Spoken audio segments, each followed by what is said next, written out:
सतगुर सच्चे पातशाह जी की साजी निवाजी गुरु प्यारी साध संगत जी, आओ फतेह की सांझ करिए। वाहिगुरु जी का खालसा, वाहिगुरु जी की फतेह। धन धन बाबा आनंद सिंह महाराज जी की माड़ा दे सुच्चे मोती, परम पूजनी धन श्री हजूर बाबा मीहा सिंह महाराज सियाड़ साहब वाले, जिन्हों ने 1933 तो 1943 तक बाबा जी की संगत करके साइकिल ते ही जाया करते। बेअंत बख्शिशां जड़ियां वो झोली दे विच पवाइयां। ते साध संगत जी सारी जिंदगी गुरदेव दे उपदेश नूं हिरदे विच वसाया ते धन धन श्री गुरु ग्रंथ साहिब महाराज जी नूं प्रतख गुरु नानक जान के सेवा कीती ते सारे संसार नूं अमृत गुरबाणी धन श्री गुरु ग्रंथ साहिब महाराज जी के चरणों के नाल, जिथे देशां इस देश ते उत्थे देशां दे विच जा करके भी जोड़ना कीता। वो भी वक्त आ गया 1971 तो, जदों साध संगत जी धन गुरु नानक साहिब महाराज जी का मिशन, धन गुरु नानक साहिब जी का संदेश घर घर पहुँचाउण दे लई बाबा जी ने जिहड़ी प्रदेश यात्रा प्रारंभ की। आओ अज इस भाग दूजे विच आपां अरब कंट्री दे कुवैत दी फेरी दा आपां जिक्र करांगे। सारी संगत ने असीस बख्शिश करनी जी। साध संगत जी, गरीब नवाज बाबा जी सियाड़ साहब वाले, इन्हां ने श्री नानकसर आश्रम ठाठ सियाड़ साहब तो मुंबई तक दी देश यात्रा पूरी करके 6 अप्रैल 1971 दिन मंगलवार नूं एयर इंडिया के हवाई विमान राही प्रदेश की यात्रा सवेरे 7 बजे प्रारंभ की ते बाबा जी के नाल गरीब नवाज बाबा जी का मौजूदा निज स्वरूप परम पूजनीक धन श्री हजूर बाबा हरनेक सिंह महाराज जी अते भाई हरजिंदर सिंह जी, ये दोवें नाल सन। ते बाकी साध संगत जी, जदों गरीब नवाज बाबा जी मुजस्सम बंदगी दे पुतले महाराज जी हले जहाज विच ना भगती विच ही समाधि विच ही लीन होए सी। जहाज दे जिहड़े पहिए ठीक 9:50 ते कुवैत की धरती नूं जाके छोए। कुछ ही पलां मगरों हवाई जहाज हवाई अड्डे ते जाके खलो गया। हवाई विमान दे विच जिहड़े ड्यूटी करन वाले ने सारे कर्मचारी वो सारे यात्रुआं नूं जिन्हां ने कुवैत उतरना सी उन्हां नूं अलविदा कहण लगे। एयर इंडिया वालियां दी पहलां ही घल्ली सूचना के अनुसार बाबा जी नूं जी आया कहण दे लई जिहड़ी संगत आ हवाई अड्डे उत्ते आई हुई सी। ਜਿਹੜੇ बड़ी कशिश भरियां नज़रां दे नाल हवाई जहाज़ के बूहे वाल वेख रहे सी कि कदों वो अपने दरस सिक नूं तृप्त करन। गरीब नवाज बाबा जी मेरां दे दाते ने ठीक 10:13 ते कुवैत की धरती उत्ते अपने मुबारक चरण पाए। फिर उड़ीक रहे कर्मचारियों ने अगे वध के होर संगतां ने बाबा जी का बहुत भरमां उत्ते साध संगत जी स्वागत किया। ते फिर साध संगत जी बाबा जी उस तो बाद हवाई अड्डे तो बाहर आ गए। हवाई अड्डे तो बाहर आए उत्ते कुछ प्राइवेट कारां खड़ियां सी, टैक्सियां खड़ियां सी ते जिस तरह भी इंतजाम प्रबंध किए हुए सी सारी संगत टैक्सियां विच बैठ के शहर वाल नूं साध संगत जी आ गई। जिहड़ा कुवैत अरब देश दे विचों एक छोटा जिहा देश आ, जिहदा कुल वर्ग मील एरिया 2890 मील का है। एक पासे नूं वध तो वध 70 मील होएगा। ये बंबई तो 2017 मील हवाई जहाज़ राही दूर। रस्ते में छोटे छोटे टापू आबू धाबी बहरीन आदि ये भी आउंदे ने। ते भावें थोड़ा समा पहला कुवैत भी इहो जिहा दीपां विचों ही सी, पर जदों मेरा सतगुर त्रुठे ना उदों मिट्टी तो सोना बना दिंदा। ਕਰਤਾਰ ਦੇ ਅਤੁੱਟ ਭੰਡਾਰਿਆਂ ਵਿੱਚੋਂ ਕੁਵੈਤ ਲਈ ਪੈਟਰੋਲ ਦੇ ਖਜ਼ਾਨਿਆਂ ਦੇ ਭੰਡਾਰ ਖੋਲ੍ਹ ਦਿੱਤੇ, ਜਿਹਦੇ ਫਲਸਰੂਪ ਦੇਖਦਿਆਂ ਬਸ ਕੁਵੈਤ ਦਾ ਨਕਸ਼ਾ ਹੀ ਬਦਲ ਗਿਆ। ਸਾਧ ਸੰਗਤ ਜੀ, ਏਅਰ ਇੰਡੀਆ ਨੇ ਬਾਬਾ ਜੀ ਦੇ ਵਿਸ਼ਰਾਮ ਕਰਨ ਦੇ ਲਈ ਬ੍ਰਿਸਟਲ ਹੋਟਲ ਦੇ ਵਿੱਚ ਪਹਿਲਾਂ ਤੋਂ ਪ੍ਰਬੰਧ ਕੀਤਾ ਹੋਇਆ ਸੀ। ਇਹ ਜਿਹੜਾ ਹੋਟਲ ਸੀ ਸ਼ਹਿਰ ਦੇ ਕੇਂਦਰੀ ਇਲਾਕੇ ਵਿੱਚ ਸੀ, ਜਿਸ ਵਿੱਚ ਹੋਟਲ ਦੇ ਮਾਲਕਾਂ ਤੇ ਸੇਵਾਦਾਰਾਂ ਵੱਲੋਂ ਹਰ ਸਹੂਲਤ ਦਾ ਜਿਹੜਾ ਪੁਖਤਾ ਪ੍ਰਬੰਧ ਕੀਤਾ।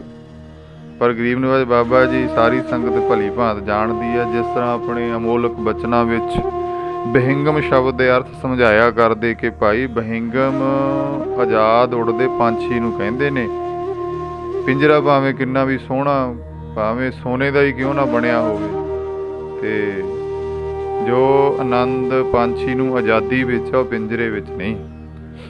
ਭਾਵੇਂ ਹੋਟਲ ਕਿਸੇ ਰਾਜੇ ਦੇ ਮਹਿਲ ਨਾਲੋਂ ਘੱਟ ਨਹੀਂ ਸੀ, ਪਰ ਗਰੀਬ ਨਿਵਾਜ ਬਾਬਾ ਜੀ, ਸਾਧ ਸੰਗਤ ਜੀ, ਬਾਬਾ ਜੀ ਦੇ ਹਜ਼ੂਰੀ ਸੇਵਾਦਾਰ, ਮੌਜੂਦਾ ਬਾਬਾ ਜੀ ਦਾ ਨਿੱਜ ਸਰੂਪ ਧੰਨ ਬਾਬਾ ਹਰਨੇਕ ਸਿੰਘ ਮਹਾਰਾਜ ਜੀ ਨੂੰ ਆਖਣ ਲੱਗੇ, ਕਹਿੰਦੇ ਇਸ ਕੂਕਰ ਦਾ ਜਿਹੜਾ ਮਨ ਐਸੀਆਂ ਥਾਵਾਂ 'ਤੇ ਨਹੀਂ ਲੱਗਦਾ, ਕਾਹਲਾ ਪੈਣ ਲੱਗ ਜਾਂਦਾ। ਸਾਡਾ ਇਹਨਾਂ ਸਾਧ ਸੰਗਤ ਜੀ ਚਮਕੀਲੀਆਂ ਚਾਰ ਦੀਵਾਰੀਆਂ ਦੇ ਵਿੱਚ ਕੀ ਕੰਮ? ਜਾਓ ਬਾਹਰ ਜਾ ਕੇ ਕੋਈ ਦੇਖੋ ਕਿਸੇ ਗੁਰਮੁਖ ਨੂੰ ਨਜ਼ਰ ਆਉਂਦਾ ਹੋਵੇ। ਅਸੀਂ ਤਾਂ ਗੁਰੂ ਨਾਨਕ ਦਾ ਜਸ ਸੁਣਨ ਤੇ ਸੁਣਾਉਣ ਆਏ ਹਾਂ। ਜੇ ਗੁਰੂ ਨਾਨਕ ਦੀ ਕਿਰਪਾ ਹੋ ਜਾਵੇ, ਕਿਸੇ ਦਰਗਾਹ ਦੇ ਬਖਸ਼ੇ ਹੋਏ ਦਾ ਮੇਲ ਹੋ ਜਾਵੇ। ਸਾਧ ਸੰਗਤ ਜੀ, ਕਿੱਡੀ ਨਿਰਮਾਣਤਾ, ਕਿੱਡੀ ਨਿਮਰਤਾ ਦੇ ਪੁੰਜ, ਸਾਰੀਆਂ ਬਖਸ਼ਿਸ਼ਾਂ ਦੇ ਭੰਡਾਰੇ ਭਰੇ ਹੋਏ, ਪਰ ਆਪਣੇ ਆਪ ਨੂੰ ਜਣਾਉਂਦੇ ਹੀ ਨਹੀਂ। ਮਾਣ ਹੁੰਦੇ ਹੋਏ ਨਿਮਾਣਾ, ਤਾਣ ਹੁੰਦੇ ਹੋਏ ਨਿਤਾਣਾ। ਮਹਾਰਾਜ ਜੀ ਧੰਨ ਬਾਬਾ ਹਰਨੇਕ ਸਿੰਘ ਮਹਾਰਾਜ, ਸਾਧ ਸੰਗਤ ਜੀ, ਤੇ ਬਾਬਾ ਜੀ ਦਾ ਹੁਕਮ ਮੰਨ ਕੇ ਆ ਗਏ। ਉਹ ਤਾਂ ਇੱਕ ਬਹਾਨਾ ਹੀ ਸੀ ਉਹਨਾਂ ਨੂੰ ਬਾਹਰ ਭੇਜਣ ਦਾ, ਤੇ ਜਾਣੀ ਜਾਣ ਨੇ ਤਾਂ ਆਪ ਹੀ ਬੜੇ ਚਿਰਾਂ ਤੋਂ ਗੁਰੂ ਚਰਨਾਂ ਨਾਲੋਂ ਵਿਛੜੀ ਹੋਈ ਰੂਹ ਨੂੰ ਪਹਿਲਾਂ ਹੀ ਪ੍ਰੇਰੀ ਖੜੇ ਸੀ। ਤੇ ਮਹਾਰਾਜ ਜੀ ਬਾਬਾ ਹਰਨੇਕ ਸਿੰਘ ਜੀ ਜਿਉਂ ਹੀ ਹੋਟਲ ਤੋਂ ਬਾਹਰ ਆਏ, ਕੁਝ ਸੱਜਣ ਮਿਲਿਆ ਤੇ ਦੱਸਦੇ ਨੇ ਵੀ ਜਿਹੜਾ ਸਿੱਧਾ ਹੀ ਉਹਨਾਂ ਨੂੰ ਇੱਕ ਕਿਸੇ ਪ੍ਰੇਰਕ ਦੀ ਦੁਕਾਨ ਤੇ ਲੈ ਗਿਆ, ਤੇ ਉੱਥੇ ਪੂਰਨ ਸਜੇ ਹੋਏ ਗੁਰਸਿੱਖ ਗੁਰਮੁਖ, ਜਿਹਨੇ ਸੁਣਿਆ ਨਾ ਵੀ ਬਾਬਾ ਜੀ ਸਿਆੜ ਸਾਹਿਬ ਵਾਲੇ ਇੱਥੇ ਪਧਾਰੇ ਹੋਏ ਨੇ ਤੇ ਬ੍ਰਿਸਟਲ ਹੋਟਲ ਵਿੱਚ ਵਿਰਾਜਮਾਨ ਨੇ, ਬਾਹੋ ਦਾ ਹੀ ਚਾਰ ਕੁ ਸਿੰਘਾਂ ਨੂੰ ਗੁਰਮੁਖਾਂ ਨੂੰ ਹੋਰ ਲੈ ਕੇ ਸਾਧ ਸਾਈਂ ਜੀ ਬ੍ਰਿਸਟਲ ਹੋਟਲ ਵਿੱਚ ਪਹੁੰਚ ਗਿਆ। ਤੇ ਇਹ ਸ਼ਰਧਾਲੂ ਦਾ, ਇਹ ਪਿਆਰ ਵਾਲੇ ਦਾ ਨਾਮ ਦੱਸਿਆ ਜਾਂਦਾ ਵੀ ਸਰਦਾਰ ਉਜਾਗਰ ਸਿੰਘ ਚੱਡਾ ਸੀ। ਤੇ ਧੰਨ ਗੁਰੂ ਨਾਨਕ ਸਾਹਿਬ ਮਹਾਰਾਜ ਜੀ ਦੀ ਬੜੀ ਕਿਰਪਾ ਸੀ, ਜਿੱਥੇ ਬੇਅੰਤ ਮਾਇਆ ਦੇ ਭੰਡਾਰੇ ਦਿੱਤੇ ਹੋਏ ਸੀ, ਉੱਥੇ ਗੁਰੂ ਘਰ ਨਾਲ ਪਿਆਰ ਵੀ ਅਥਾਹ ਬਖਸ਼ਿਆ ਹੋਇਆ ਸੀ। ਇਹ ਦੋਵੇਂ ਚੀਜ਼ਾਂ ਵਾਹਿਗੁਰੂ ਦੀ ਅਪਾਰ ਕਿਰਪਾ ਨਾਲ ਹੀ ਮਿਲਦੀਆਂ ਹਨ। ਤੇ ਇਹ ਵੀ ਦੱਸਦੇ ਆ ਵੀ ਉਸ ਸਮੇਂ ਚੱਡਾ ਟਰੇਡਿੰਗ ਦੇ ਨਾਂ ਦੇ ਉੱਤੇ ਇਹਨਾਂ ਦਾ ਕਾਰੋਬਾਰ, ਵਪਾਰ ਸਾਰੇ ਕੁਵੈਤ ਦੇ ਵਿੱਚ ਪ੍ਰਸਿੱਧ ਸੀ। ਜਿਹੜਾ ਮੁਲਕ ਕੁਵੈਤ ਆ ਨਾ, ਉਹਦੇ ਵਿੱਚ ਉਸ ਸਮੇਂ ਬਾਹਰ ਦਾ ਜਿਹੜਾ ਵਸਨੀਕ ਉਹ ਇਮੂਵੇਬਲ ਪ੍ਰੋਪਰਟੀ ਜਾਣੀ ਕਿ ਜ਼ਮੀਨ ਨਹੀਂ ਖਰੀਦ ਸਕਦਾ। ਜ਼ਮੀਨ ਜਾਂ ਮਕਾਨ ਕੇਵਲ ਕੁਵੈਤੀ ਖਰੀਦ ਜਾਂ ਬਣਾ ਸਕਦਾ। ਹੋਰ ਕਿਸੇ ਵੀ ਪਰਦੇਸੀ ਨੂੰ ਜ਼ਮੀਨ ਖਰੀਦਣ ਜਾਂ ਬਿਲਡਿੰਗ ਬਣਾਉਣ ਦੀ ਆਗਿਆ ਨਹੀਂ, ਭਾਵੇਂ ਉਹ ਕਿੰਨਾ ਵੀ ਅਮੀਰ ਕਿਉਂ ਨਾ ਹੋਵੇ। ਤੇ ਦੇਸ਼ ਵਿੱਚ ਸਾਧ ਸੰਗਤ ਜੀ ਦੱਸਦੇ ਆ ਵੀ ਸੋਨਾ ਬਹੁਤ। ਤੇ ਉਸ ਸਮੇਂ ਜਿਹੜੇ ਸ਼ੇਖ ਦੀ ਹਕੂਮਤ ਦਾ ਉੱਥੇ ਪਹਿਰਾ ਸੀ। ਉਜਾਗਰ ਸਿੰਘ ਚੱਡਾ ਤੇ ਹੋਰ ਗੁਰਮੁਖ ਪੰਜਾਬੀਆਂ ਨੇ ਇੱਕ ਦੂਜੇ ਦੇ ਸਹਿਯੋਗ ਦੇ ਨਾਲ ਸਿੱਖਾਂ ਦੇ ਪਾਸ ਗੁਰਦੁਆਰਾ ਸਾਹਿਬ ਬਣਾਉਣ ਦੇ ਲਈ ਬੇਨਤੀ ਵੀ ਕੀਤੀ। ਸਤਿਗੁਰੂ ਦੀ ਕਿਰਪਾ ਹੋਈ, ਗੁਰੂ ਨਾਨਕ ਸਾਹਿਬ ਦੀ, ਇਹਨਾਂ ਗੁਰਮੁਖਾਂ ਨੂੰ, ਸਿੰਘਾਂ ਨੂੰ ਹਿੰਮਤ ਤੇ ਉਤਸ਼ਾਹ ਬਖਸ਼ਿਆ। ਉਹਨਾਂ ਦੀ ਜਿਹੜੀ ਸਾਧ ਸੰਗਤ ਜੀ ਥਾਂ ਪਈ ਸੇਵਾ ਤੇ ਮੰਨ ਗਏ ਸੇਖ ਗੁਰਦੁਆਰਾ ਸਾਹਿਬ ਬਣਾਉਣ ਦੇ ਲਈ। ਤੇ ਸੇਖ ਉਹਨਾਂ ਨੇ ਗੁਰਦੁਆਰਾ ਸਾਹਿਬ ਬਣਾ ਕੇ ਇੱਥੋਂ ਦੇ ਪੰਜਾਬੀ ਵਸਨੀਕ ਗੁਰਮੁਖਾਂ ਦੇ ਹਵਾਲੇ ਕਰ ਦਿੱਤਾ, ਤਾਂ ਜੋ ਇਹ ਆਪਣੇ ਇਸ਼ਟ ਅਤੇ ਅਸੂਲਾਂ ਦੇ ਮੁਤਲਕ ਧੰਨ ਸ਼੍ਰੀ ਗੁਰੂ ਗ੍ਰੰਥ ਸਾਹਿਬ ਮਹਾਰਾਜ ਜੀ ਦੀ ਸੇਵਾ ਸੰਭਾਲ ਕਰ ਸਕਣ। ਤੇ ਉਸ ਸਮੇਂ ਦੱਸਿਆ ਜਾਂਦਾ ਵੀ ਇਹਦਾ ਨਾਮ ਗੁਰੂ ਘਰ ਦਾ ਸਿੱਖ ਮਸਜਿਦ ਹੀ ਰੱਖਿਆ ਗਿਆ ਸੀ, ਤਾਂ ਜੋ ਇੱਥੋਂ ਦੇ ਜਿਹੜੇ ਵਸਨੀਕ ਸੇਖ ਨੇ ਉਹਨਾਂ ਉੱਤੇ ਕਿਸੇ ਕਿਸਮ ਦਾ ਇਤਰਾਜ਼ ਨਾ ਹੋਵੇ। ਦੂਜੀ ਗੱਲ ਇਹ ਵੀ ਇੱਥੇ ਦੱਸਣਯੋਗ ਆ ਵੀ ਕੁਵੈਤ ਦੀ ਧਰਤੀ ਦੇ ਉੱਤੇ ਜਿਹੜਾ ਦਾਹ ਸੰਸਕਾਰ ਕੀਤਾ ਜਾਣਾ, ਇਸ ਧਰਤੀ ਨੂੰ ਅਪਵਿੱਤਰ ਕਰਨਾ ਸਮਝਿਆ ਜਾਂਦਾ ਸੀ। ਇਹ ਸੰਸਕਾਰ ਇੱਥੋਂ ਦੇ ਸਿੱਖਾਂ ਦੇ ਦਿਲਾਂ ਵਿੱਚ ਬਿਲਕੁਲ ਦ੍ਰਿੜ ਹੋ ਚੁੱਕਿਆ ਸੀ ਵੀ ਦਾਹ ਸੰਸਕਾਰ ਨਹੀਂ ਕਰ ਸਕਦੇ ਇਸ ਧਰਤੀ ਉੱਤੇ। ਤੇ ਬੜੇ ਚਿਰਾਂ ਤੋਂ ਜਿਹੜੇ ਭਾਰਤ ਦੇ ਵਸਿੰਦੇ ਸੀ, ਗੁਰਮੁਖ ਪਿਆਰੇ ਸੀ, ਇਹ ਜਿਹੜੀ ਬੜੀ ਕੋਸ਼ਿਸ਼ ਵਿੱਚ ਲੱਗੇ ਹੋਏ ਸੀ, ਤਾਂ ਉਹਨਾਂ ਦੀ ਹਿੰਮਤ ਦਾ ਸਦਕਾ ਤੇ ਉੱਥੇ ਦੇ ਫਿਰ ਸਿੱਖਾਂ ਨੇ ਇਹਦੀ ਵੀ ਆਗਿਆ ਦੇ ਦਿੱਤੀ। ਤੇ ਸਾਧ ਸੰਗਤ ਜੀ, ਗੁਰੂ ਨਾਨਕ ਸੱਚੇ ਪਾਤਸ਼ਾਹ ਮਹਾਰਾਜ ਜੀ ਨੇ ਖਾਲਸਾ ਪੰਥ ਉੱਪਰ ਕਿੰਨੀ ਕਿਰਪਾ ਬਖਸ਼ਿਸ਼ ਕੀਤੀ ਹੈ ਕਿ ਹਰ ਥਾਂ ਇਹਨੂੰ ਆਪਣਾ ਆਪ ਬਣਾਈ ਰੱਖਣ ਦੀ ਸ਼ਕਤੀ ਦਿੱਤੀ ਤੇ ਅਡੋਲ ਆਪਣੇ ਆਚਰਣ ਦੇ ਉੱਪਰ ਖੜਾ ਰਹਿਣ ਦੀ ਹਿੰਮਤ ਬਖਸ਼ੀ ਹੈ ਸਤਿਗੁਰਾਂ ਨੇ। ਤੇ ਸਰਦਾਰ ਉਜਾਗਰ ਸਿੰਘ ਚੱਡਾ ਨੇ ਬੜੀ ਨਿਮਰਤਾ ਦੇ ਨਾਲ ਆ ਕੇ ਹਜ਼ੂਰ ਅੱਗੇ ਬੇਨਤੀ ਕੀਤੀ, ਗਰੀਬ ਨਵਾਜ ਸਾਡੇ ਗ੍ਰਹਿ ਵਿਖੇ ਚੱਲੋ, ਇੱਥੋਂ ਤੋਂ ਦੀਆਂ ਸੰਗਤਾਂ ਨੂੰ ਆਪ ਜੀ ਕਿਰਪਾ ਕਰਕੇ ਸੇਵਾ ਦਾ ਮੌਕਾ ਦਿਓ, ਤਾਂ ਜੋ ਅਸੀਂ ਵੀ ਆਪ ਜੀ ਦੇ ਚਰਨ ਫੜ ਕੇ ਇਸ ਡਾਵਾਂਡੋਲ ਮਨ ਨੂੰ ਕੁਛ ਢਾਰਸ ਤੇ ਧੀਰਜ ਦੇ ਸਕੀਏ। ਮਹਾਰਾਜ ਕਰੋ ਕਿਰਪਾ। ਤੇ ਸਾਧ ਸੰਗਤ ਜੀ, ਤੇ ਉੱਥੇ ਫਿਰ ਜਿਹੜੀਆਂ ਸੰਗਤਾਂ ਨੇ ਸ਼ਾਮ ਦਾ ਦੀਵਾਨ ਗੁਰਦੁਆਰਾ ਸਾਹਿਬ ਦੇ ਵਿੱਚ ਰੱਖਿਆ। ਪਹੁੰਚ ਗਈ ਸੰਗਤ ਸਾਰੀ, ਬਾਬਾ ਜੀ ਪਹੁੰਚ ਗਏ ਗੁਰਦੁਆਰਾ ਸਾਹਿਬ ਤੇ ਸ਼ਾਮ ਦਾ ਦੀਵਾਨ, ਅਖੰਡ ਕੀਰਤਨ ਉਪਰੰਤ ਸੋਦਾ ਰਹਿਰਾ ਸਾਹਿਬ ਜੀ ਦੇ ਪਾਠ ਹੋਏ। ਤੇ ਉਸ ਤੋਂ ਬਾਅਦ ਬਾਬਾ ਜੀ ਨੇ ਸਾਧ ਸੰਗਤ ਜੀ ਆਪਣੇ ਨਿਤ ਮਰਿਆਦਾ ਅਨੁਸਾਰ ਘੰਟਾ ਸਵਾ ਘੰਟਾ ਆਪਣੇ ਅਮੋਲਕ ਬਚਨਾਂ ਦੀ ਬਖਸ਼ਿਸ਼ ਉਸ ਕੁਵੈਤ ਦੇਸ਼ ਦੀਆਂ ਸੰਗਤਾਂ ਦੇ ਉੱਤੇ ਕੀਤੀ ਤੇ ਸੰਗਤਾਂ ਨੂੰ ਆਪਣੇ ਪ੍ਰਦੇਸ਼ ਆਉਣ ਦਾ ਆਸ਼ਾ ਦੱਸਿਆ। ਸਾਧ ਸੰਗਤ ਜੀ, ਗੁਰੂ ਨਾਨਕ ਦੇ ਮਿਸ਼ਨ ਨੂੰ ਭਾਈ ਅਸੀਂ ਇੱਥੇ ਲੈ ਕੇ ਆਏ ਹਾਂ। ਬੜੇ ਵਿਸਤਾਰ ਦੇ ਨਾਲ ਆਈ ਸੰਗਤ ਨੂੰ ਸਮਝਾਇਆ ਕਿ ਗੁਰੂ ਸਾਹਿਬਾਂ ਨੇ ਆਪਣੀ ਨਿੱਜੀ ਜ਼ਿੰਦਗੀ ਉੱਤੇ ਘਟਾ ਕੇ ਕੂਕਰਾਂ ਨੂੰ ਦੱਸਿਆ ਕਿ ਬੜੇ ਦਾ ਅਦਬ, ਛੋਟੇ ਨਾਲ ਪਿਆਰ ਕਿਸ ਤਰ੍ਹਾਂ ਕਰਨਾ। ਜੇ ਸਾਡੀ ਜ਼ਿੰਦਗੀ ਵਿੱਚ ਇਹ ਦੋ ਸ਼ਬਦ ਹੀ ਗੁਰੂ ਸਮਤ ਦੇ, ਗੁਰੂ ਸਾਹਿਬ ਆਪ ਹੀ ਸਮਤ ਦੇ ਕੇ ਪਾ ਦੇਣ, ਤਾਂ ਇਹ ਸੰਸਾਰ ਦੇ ਵਿਤਕਰੇ ਹੀ ਮੁੱਕਰ ਜਾਣ। ਤੇ ਐਸੇ ਬਚਨ ਅਮੋਲਕ ਉੱਥੇ ਤਪਦੇ ਹਿਰਦਿਆਂ ਨੂੰ ਸ਼ਾਂਤੀ ਦਿਵਾਉਣ ਦੇ ਲਈ ਗਰੀਬ ਨਵਾਜ ਬਾਬਾ ਜੀ ਕੁਵੈਤ ਦੇਸ਼ ਦੇ ਅੰਦਰ ਸੰਗਤਾਂ ਦੇ ਝੋਲੀ ਪਾ ਰਹੇ ਨੇ। ਬਾਬਾ ਜੀ ਕਿਰਪਾ ਕਰ ਰਹੇ ਨੇ। ਕਹਿੰਦੇ ਜਗਤ ਗੁਰੂ ਧੰਨ ਗੁਰੂ ਨਾਨਕ ਸਾਹਿਬ ਮਹਾਰਾਜ ਜੀ ਨੇ ਜਿਹੜੀ ਗੁਰਗੱਦੀ ਆ ਆਪਣੇ ਸਾਹਿਬਜ਼ਾਦਿਆਂ ਦੀ ਥਾਂ ਦੇ ਉੱਤੇ ਧੰਨ ਸ਼੍ਰੀ ਗੁਰੂ ਅੰਗਦ ਸਾਹਿਬ ਮਹਾਰਾਜ ਜੀ ਨੂੰ ਦਿੱਤੀ। ਤੇ ਫਿਰ ਗੁਰੂ ਸਾਹਿਬ ਜੀ ਦੇ ਸਾਹਿਬਜ਼ਾਦੇ ਧੰਨ ਬਾਬਾ ਸ਼੍ਰੀ ਚੰਦ ਜੀ ਨੇ ਆਪਣੀ ਮੁਬਾਰਕ ਰਸਨਾ ਤੋਂ ਬੜੇ ਹੀ ਗੁੱਸੇ ਦੇ ਨਾਲ ਸਾਧ ਸੰਗਤ ਜੀ ਇਹ ਸ਼ਬਦ ਆਖੇ ਗੁਰੂ ਅੰਗਦ ਸਾਹਿਬ ਜੀ ਨੂੰ। ਕਹਿੰਦੇ ਕੋੜਿਆ ਸਾਡੀ ਗੱਦੀ ਲੈ ਗਿਆ ਏ। ਇਹ ਜਾਣ ਕੇ ਗੁਰੂ ਅੰਗਦ ਸਾਹਿਬ ਮਹਾਰਾਜ ਜੀ ਨੇ ਕਿ ਮੇਰੇ ਸਾਈਂ ਦੇ ਸਾਹਿਬਜ਼ਾਦੇ ਨੇ, ਇਹਨਾਂ ਦਾ ਬੋਲ ਬਿਰਥਾ ਨਹੀਂ ਜਾਣਾ ਚਾਹੀਦਾ। ਤੇ ਪੰਚਮ ਪਾਤਸ਼ਾਹ ਧੰਨ ਗੁਰੂ ਅਰਜਨ ਸਾਹਿਬ ਮਹਾਰਾਜ ਜੀ ਦੇ ਤੱਕ ਅੰਗੂਠੇ ਉੱਤੇ ਕੋੜ ਰੱਖਿਆ ਮਹਾਰਾਜ। ਕਿਉਂ? ਆਪ ਜੀ ਦੀ ਰਸਨਾ ਦੇ ਨਾਲ ਫਿਰ ਉਹਨਾਂ ਨੂੰ ਪਰਸਨ ਕਰਕੇ ਸੁਖਮਨੀ ਸਾਹਿਬ ਜੀ ਦਾ ਪਾਠ ਸੁਣਾ ਕੇ ਬਾਬਾ ਸ਼੍ਰੀ ਚੰਦ ਜੀ ਨੂੰ ਫਿਰ ਜਿਹੜਾ ਕੋੜ ਨੂੰ ਬਖਸ਼ਾਇਆ ਸੀ ਪੰਚਮ ਪਾਤਸ਼ਾਹ ਮਹਾਰਾਜ। ਪਰ ਆਪਣੇ ਪੀਰ ਦੀ ਵਡਿਆਈ ਵਿੱਚ ਰਾਈ ਭਰ ਵੀ ਫਰਕ ਨਹੀਂ ਆਉਣ ਦਿੱਤਾ। ਸਾਧ ਸੰਗਤ ਜੀ, ਵੀ ਗੁਰੂ ਕਿਆਂ ਦੇ ਸਾਹਿਬਜ਼ਾਦੇ ਨੇ, ਜੇ ਬੜੇ ਦਾ ਅਦਬ ਕਰਨ ਦੇ ਲਈ ਕਿਹਾ ਤਾਂ ਪਹਿਲਾਂ ਆਪ ਕਰਕੇ ਦਿਖਾਇਆ।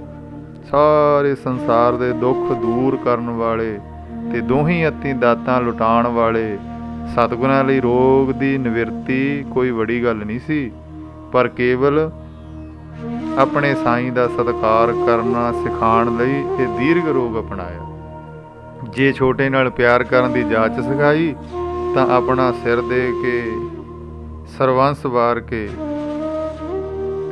ਕਸ਼ਮੀਰ ਦੇ ਪੰਡਤਾਂ ਤੇ ਦੇਸ਼ ਦੇ ਹੋਰ ਨਿਰਬਲਾਂ ਨੇ ਆ ਕੇ ਧੰਨ ਗੁਰੂ ਤੇਗ ਬਹਾਦਰ ਸਾਹਿਬ ਮਹਾਰਾਜ ਜੀ ਅੱਗੇ ਪੁਕਾਰ ਕੀਤੀ, ਗਰੀਬ ਨਵਾਜ ਸਾਡੇ ਧਰਮ ਦੀ ਰੱਖਿਆ ਕਰੋ। ਤਾਂ ਧੰਨ ਗੁਰੂ ਤੇਗ ਬਹਾਦਰ ਸਾਹਿਬ ਮਹਾਰਾਜ ਜੀ ਨੇ ਆਪਣਾ ਸੀਸ ਬਲਿਦਾਨ ਦੇ ਕੇ ਗਰੀਬਾਂ ਨੂੰ ਨਿਵਾਜ ਕੇ ਗਰੀਬ ਨਿਵਾਜ ਕਹਾਇਆ। ਧੰਨ ਗੁਰੂ ਗੋਬਿੰਦ ਸਿੰਘ ਜੀ ਨੇ ਅਬਲਾ ਤੇ ਮਾਸੂਮਾਂ ਦੀ ਰੱਖਿਆ ਆਪਣਾ ਸਰਵੰਸ ਵਾਰ ਕੇ ਕੀਤੀ ਤੇ ਪਿੱਛੋਂ ਖਾਲਸੇ ਨਾਲ ਪਿਆਰ ਕਰਨ ਲਈ ਗਿਆ। ਆਓ ਅਸੀਂ ਵੀ ਗੁਰੂ ਅੱਗੇ ਅਰਦਾਸ ਕਰੀਏ, ਸੱਚੇ ਪਾਤਸ਼ਾਹ ਸਾਨੂੰ ਵੀ ਸਮਤ ਬਖਸ਼ਣ ਕੂਕਰਾਂ ਦੇ ਮੂੰਹ ਵਿੱਚ ਵੀ ਆਪਣਾ ਜਸ ਪਾ ਦੇਣਾ। ਤੇ ਸਾਧ ਸੰਗਤ ਜੀ, ਗਰੀਬ ਨਵਾਜ ਬਾਬਾ ਜੀ ਦੀ ਅਮੋਲਕ ਰਸਨਾ ਤੋਂ ਐਸੇ ਅਮੋਲਕ ਬਚਨ ਉਪਦੇਸ਼ ਸੁਣ ਕੇ ਕੁਵੈਤ ਦੀ ਸਾਰੀ ਸੰਗਤ ਦੇ ਦਿਲਾਂ ਦੇ ਵਿੱਚ ਸ਼ਰਧਾ ਤੇ ਪਿਆਰ ਸਤਿਕਾਰ ਐਨ ਸਾਧ ਸੰਗਤ ਜੀ ਅੰਬਰ ਉਮੰਡ ਆਏ। ਉਸ ਵੇਲੇ ਆਪ ਜੀ ਦੇ ਅੱਗੇ ਸਾਰੀ ਸੰਗਤ ਨੇ ਹੱਥ ਜੋੜ ਕੇ ਬੇਨਤੀ ਕੀਤੀ ਕਿ ਘੱਟੋ ਘੱਟ ਇੱਕ ਹਫ਼ਤਾ ਆਪ ਜੀ ਕੁਵੈਤ ਦੀ ਸੰਗਤ ਉੱਤੇ ਬਖਸ਼ਿਸ਼ ਕਰੋ, ਤਾਂ ਜੋ ਆਪ ਜੀ ਦੀ ਰਸਨਾ ਵਿੱਚੋਂ ਅਮੋਲਕ ਬਚਨ ਸੁਣ ਕੇ ਅਸੀਂ ਆਪਣੇ ਜੀਵਨ ਦਾ ਉਧਾਰ ਕਰ ਸਕੀਏ। ਤੇ ਭਾਵੇਂ ਬਾਬਾ ਜੀ ਕੇਵਲ ਇੱਕ ਦਿਨ ਲਈ ਕੁਵੈਤ ਆਏ ਸੀ, ਪਰ ਸੰਗਤਾਂ ਦਾ ਪਿਆਰ ਦੇਖ ਕੇ ਆਪ ਜੀ ਨੇ ਇੱਕ ਦਿਨ ਹੋਰ ਰਹਿਣ ਦੀ ਪ੍ਰਸੰਨਤਾ ਬਖਸ਼ਿਸ਼ ਕਰ ਦਿੱਤੀ। ਤੇ ਸਰਦਾਰ ਉਜਾਗਰ ਸਿੰਘ ਤੇ ਉਹਨਾਂ ਨੇ ਬਾਬਾ ਜੀ ਤੇ ਹੋਰ ਜੋ ਨਾਲ ਪਹੁੰਚੇ ਬਾਬਾ ਜੀ ਦੇ ਹਜ਼ੂਰੀਏ, ਉਹਨਾਂ ਦੀ ਐਂਟਰੀ ਇੱਕ ਦਿਨ ਦੇ ਲਈ ਹੋਰ ਇਮੀਗ੍ਰੇਸ਼ਨ ਵਾਲਿਆਂ ਪਾਸੋਂ ਹੱਥੋਂ ਹੱਥੀ ਵਧਾ ਲਈ। ਤੇ 7 ਅਪ੍ਰੈਲ 1971 ਸਵੇਰੇ ਨਰੋਲ ਆਸਾਪੂਰਕ ਸ਼੍ਰੀ ਆਸਾ ਜੀ ਦੀ ਵਾਰ ਦਾ ਕੀਰਤਨ ਗੁਰਦੁਆਰਾ ਕੁਵੈਤ ਵਿਖੇ ਕਰਨ ਉਪਰੰਤ ਤੇ ਸਾਰੀਆਂ ਸੰਗਤਾਂ ਨੇ ਜਿਹੜਾ ਸਵੇਰ ਦਾ ਹਾਜ਼ਰਾ ਸਰਦਾਰ ਉਜਾਗਰ ਸਿੰਘ ਦੇ ਗ੍ਰਹਿ ਵਿਖੇ ਛਕਿਆ। ਬਾਬਾ ਜੀ ਨੇ ਸੇਵਾਦਾਰਾਂ ਨੂੰ ਨਾਲ ਲੈ ਕੇ ਕੁਵੈਤ ਦੇ ਕੋਨੇ-ਕੋਨੇ ਵਿੱਚ ਆਪ ਜੀ ਨੇ ਆਪਣੇ ਮੁਬਾਰਕ ਚਰਨ ਸਾਧ ਸੰਗਤ ਜੀ ਪਾਏ। ਤੇ ਹਜ਼ੂਰ ਦੇ ਮਨ ਵਿੱਚ ਫਿਰ ਬਗਦਾਦ ਜਾਣ ਦੀ ਖਿੱਚ ਤੇ ਲਗਨ ਸੀ, ਤਾਂ ਜੋ ਜਲਦੀ ਤੋਂ ਜਲਦੀ ਜਗਤ ਗੁਰੂ ਧੰਨ ਗੁਰੂ ਨਾਨਕ ਸਾਹਿਬ ਮਹਾਰਾਜ ਜੀ ਦੇ ਪਾਵਨ ਪਵਿੱਤਰ ਸਥਾਨ ਦੇ ਉੱਤੇ ਆਪਣਾ ਸ਼ੀਸ਼ ਜਲਦੀ ਛੇਤੀ ਜਾ ਕੇ ਝੁਕਾ ਸਕਣ ਤੇ ਯਾਤਰਾ ਨੂੰ ਸਫਲ ਬਣਾਉਣ। ਸ਼ਾਮ ਦਾ ਦੀਵਾਨ ਫਿਰ ਗੁਰੂ ਘਰ ਕੁਵੈਤ ਵਿਖੇ ਉੱਥੇ ਸਜਿਆ ਤੇ ਜਿੱਥੇ ਵੀ ਪਤਾ ਲੱਗਿਆ ਵੀ ਬਾਬਾ ਜੀ ਸਿਆੜ ਸਾਹਿਬ ਵਾਲੇ ਪਹੁੰਚੇ ਹੋਏ ਨੇ, ਸੰਗਤ ਦਾ ਬਹੁਤ ਆਮਦ ਹੋਈ। ਆਪਣੇ ਰੁਝੇਵਿਆਂ ਵਿੱਚੋਂ ਸਾਰੀ ਸੰਗਤ ਬਾਬਾ ਜੀ ਦੇ ਦਰਸ਼ਨ ਕਰਨ ਦੇ ਲਈ ਗੁਰਦੁਆਰਾ ਸਾਹਿਬ ਵਿਖੇ ਪਹੁੰਚ ਗਈ। ਤੇ 8 ਅਪ੍ਰੈਲ 1971 ਦੀ ਫਿਰ ਸਵੇਰ ਹੋਈ ਤੇ ਬਾਬਾ ਜੀ ਨੇ ਈਰਾਨੀ ਏਅਰਲਾਈਨ ਦੇ ਜਹਾਜ਼ ਵਿੱਚ ਬਗਦਾਦ ਜਾਣਾ ਸੀ। ਤੇ ਸਾਧ ਸੰਗਤ ਜੀ, ਬਾਬਾ ਜੀ ਨੂੰ ਹਵਾਈ ਜਹਾਜ਼ ਚੜ੍ਹਾਉਣ ਤੇ ਬਾਬਾ ਜੀ ਦੀ ਪ੍ਰਸੰਨਤਾ ਲੈਣ ਦੇ ਲਈ ਕੁਵੈਤ ਦੀ ਬਹੁਤ ਸੰਗਤ ਹਵਾਈ ਅੱਡੇ ਤੱਕ ਆਈ। ਆਪ ਜੀ ਦੇ ਨਾਲ ਕਾਰਾਂ ਦੀਆਂ ਵੱਡੀਆਂ ਵੱਡੀਆਂ ਲਾਈਨਾਂ ਬਣ ਗਈਆਂ ਤੇ ਗੁਰਦੁਆਰਾ ਸਾਹਿਬ ਤੋਂ ਚੱਲਣ ਸਮੇਂ ਨਾ ਤੇ ਸੰਗਤਾਂ ਨੇ ਅਤੇ ਸਰਦਾਰ ਉਜਾਗਰ ਸਿੰਘ ਨੇ ਦਿਨਾਰਾਂ ਦਾ ਇੱਕ ਪਲੰਦਾ, ਦਿਨਾਰ ਕੁਵੈਤ ਕੰਟਰੀ ਦਾ ਇੱਕ ਸਿੱਕਾ ਹੈ, ਕਰੰਸੀ ਆ ਉਸ ਦੇਸ਼ ਦੀ, ਦਿਨਾਰਾਂ ਦਾ ਇੱਕ ਪਲੰਦਾ ਬਾਬਾ ਜੀ ਨੂੰ ਭੇਟ ਕੀਤਾ। ਤੇ ਉਹਨਾਂ ਨੂੰ ਇਹ ਰੱਤੀ ਮਾਤਰ ਵੀ ਯਕੀਨ ਵਿਸ਼ਵਾਸ ਨਹੀਂ ਸੀ ਸਾਧ ਸੰਗਤ ਜੀ ਵੀ ਇਸ ਤਰ੍ਹਾਂ ਹੋਊਗਾ। ਤੇ ਸਾਧ ਸੰਗਤ ਜੀ, ਉਸ ਸਮੇਂ ਜਦੋਂ ਉਹ ਦਿਨਾਰਾਂ ਦਾ ਪਲੰਦਾ ਬਾਬਾ ਜੀ ਨੂੰ ਅਰਪਿਤ ਕੀਤਾ ਤੇ ਗਰੀਬ ਨਵਾਜ ਬਾਬਾ ਜੀ ਨੇ ਸਾਧ ਸੰਗਤ ਜੀ ਇਹ ਉਹ ਮਾਇਆ ਨੂੰ ਵਾਪਸ ਕਰ ਦਿੱਤਾ। ਕਹਿੰਦੇ ਭਾਈ, ਇਹ ਜੋ ਮਾਇਆ ਭੇਟ ਕੀਤੀ ਗਈ ਹੈ ਨਾ ਸਾਧ ਸੰਗਤ ਜੀ, ਇਹ ਮਾਇਆ ਬਾਬਾ ਜੀ ਨੇ ਇਹ ਕਹਿ ਕੇ ਧੰਨ ਸ਼੍ਰੀ ਗੁਰੂ ਗ੍ਰੰਥ ਸਾਹਿਬ ਮਹਾਰਾਜ ਦੇ ਅੱਗੇ ਰੱਖ ਕੇ ਨਮਸਕਾਰ ਕਰ ਦਿੱਤੀ ਕਿ ਜਿਹੜੇ ਖਜ਼ਾਨੇ ਵਿੱਚੋਂ ਤੁਹਾਨੂੰ ਇਹ ਦਾਤਾਂ ਗੁਰੂ ਨਾਨਕ ਸਾਹਿਬ ਜੀ ਨੇ ਬਖਸ਼ਿਸ਼ ਕੀਤੀਆਂ ਨੇ, ਮੈਂ ਵੀ ਉਹਦੇ ਵਿੱਚ ਹੀ ਪਾ ਦਿੰਦਾ, ਫਿਰ ਰਲ ਕੇ ਆਪਾਂ ਛਕਦੇ ਰਹਾਂਗੇ। ਤਿਆਗ ਦੀ ਇਸ ਮਿਸਾਲ ਨੇ ਕੁਵੈਤ ਵਾਸੀਆਂ, ਕੁਵੈਤ ਦੀਆਂ ਸੰਗਤਾਂ ਦੇ ਦਿਲਾਂ ਨੂੰ ਟੁੰਬ ਲਿਆ। ਸਾਧ ਸੰਗਤ ਜੀ, ਉਹਨਾਂ ਦੇ ਮਨ ਵਿੱਚ ਸੱਚਾ ਵਿਸ਼ਵਾਸ ਬਣ ਗਿਆ, ਯਕੀਨ ਬਣ ਗਿਆ ਵੀ ਸਾਖਸ਼ਾਤ ਤੇ ਇਨਸਾਨੀ ਜਾਮੇ ਦੇ ਵਿੱਚ ਖੁਦ ਰੱਬ ਹੀ ਆਇਆ ਹੋਇਆ ਹੈ। ਤੇ ਕੁਵੈਤ ਦੀ ਸੰਗਤ ਨੇ ਡੁੱਲ ਡੁੱਲ ਪੈਂਦੀ ਸ਼ਰਧਾ ਤੇ ਪਿਆਰ ਨਾਲ ਬਾਬਾ ਜੀ ਨੂੰ ਕੁਵੈਤੀ ਸਮੇਂ ਅਨੁਸਾਰ 9:45 ਉੱਤੇ ਇਰਾਕੀ ਹਵਾਈ ਜਹਾਜ਼ ਵਿੱਚ ਬਗਦਾਦ ਲਈ ਵਿਦਾਇਗੀ ਦਿੱਤੀ। ਸਾਧ ਸੰਗਤ ਜੀ, ਕਿਸੇ ਘਿਓ ਪਾਏ ਹੋਏ ਬਰਤਨ ਦੀ ਟੁੱਟੀ ਹੋਈ ਠੀਕਰੀ ਨੂੰ ਜਦੋਂ ਸੂਰਜ ਦੀ ਰੋਸ਼ਨੀ ਲੱਗਦੀ ਹੈ ਨਾ, ਜਾਂ ਸੂਰਜ ਦੀ ਤਪਸ਼ ਦੇ ਨਾਲ ਠੀਕਰੀ ਚਮਕਦੀ ਹੈ, ਤਾਂ ਉਸ ਵਿੱਚੋਂ ਕੀੜੀ ਹੀ ਆਨੰਦ ਲੈ ਸਕਦੀ ਹੈ। ਇਸੇ ਤਰ੍ਹਾਂ ਗੁਰੂ ਸਾਹਿਬ ਦੇ ਪਾਏ ਹੋਏ ਪਵਿੱਤਰ ਚਰਨਾਂ ਨਾਲ ਪਵਿੱਤਰ ਹੋਏ ਥਾਵਾਂ ਤੋਂ, ਦੁਨੀਆ ਦੇ ਪਦਾਰਥਾਂ ਤੋਂ ਅਲੋਪ ਬ੍ਰਹਮ ਬੇਤਾ ਜੋਗੀ ਹੀ ਆਨੰਦ ਮਾਣ ਸਕਦਾ ਹੈ। ਉਹ ਉਹਨਾਂ ਥਾਵਾਂ ਜਿੱਥੇ ਗੁਰੂ ਸਾਹਿਬ ਨੇ ਚਰਨ ਪਾਏ, ਉਹਨਾਂ ਦੀ ਯਾਤਰਾ ਕਰਕੇ ਆਪਣਾ ਜਿਹੜਾ ਜੀਵਨ ਸਫਲਾ ਕਰ ਲੈਂਦਾ। ਪਾਵਨ ਅੰਮ੍ਰਿਤ ਗੁਰਬਾਣੀ ਨੂੰ ਸਾਧ ਸੰਗਤ ਜੀ ਆਪਣੇ ਹਿਰਦੇ ਦੇ ਵਿੱਚ ਵਸਾਉਂਦਾ, ਮਹਾਂਪੁਰਖਾਂ ਦੇ ਅਮੋਲਕ ਬਚਨਾਂ ਨੂੰ ਆਪਣੇ ਹਿਰਦੇ ਵਿੱਚ ਵਸਾਉਂਦਾ। ਸਾਧ ਸੰਗਤ ਜੀ, ਮਹਾਂਪੁਰਖਾਂ ਦੇ ਬਚਨਾਂ ਦੇ ਅਨੁਸਾਰ ਧੰਨ ਸ਼੍ਰੀ ਗੁਰੂ ਗ੍ਰੰਥ ਸਾਹਿਬ ਮਹਾਰਾਜ ਜੀ ਨੂੰ ਨਿਰੰਕਾਰ ਜਾਣ ਕੇ ਪੂਜਦਾ, ਸੇਵਾ ਕਰਦਾ। ਆਓ ਅੱਜ ਦੀ ਇੱਥੇ ਹੀ ਸਮਾਪਤੀ ਕਰੀਏ। ਧੰਨਵਾਦ। ਸਾਹਿਤ ਕਰਮ ਜੋਗੀ ਦੀ ਪਰਦੇਸ਼ ਯਾਤਰਾ ਲਿਖਤ ਵਿੱਚੋਂ ਭੁੱਲ ਚੁੱਕ ਦੀ ਖਿਮਾ। ਵਾਹਿਗੁਰੂ ਜੀ ਕਾ ਖਾਲਸਾ, ਵਾਹਿਗੁਰੂ ਜੀ ਕੀ ਫਤਿਹ।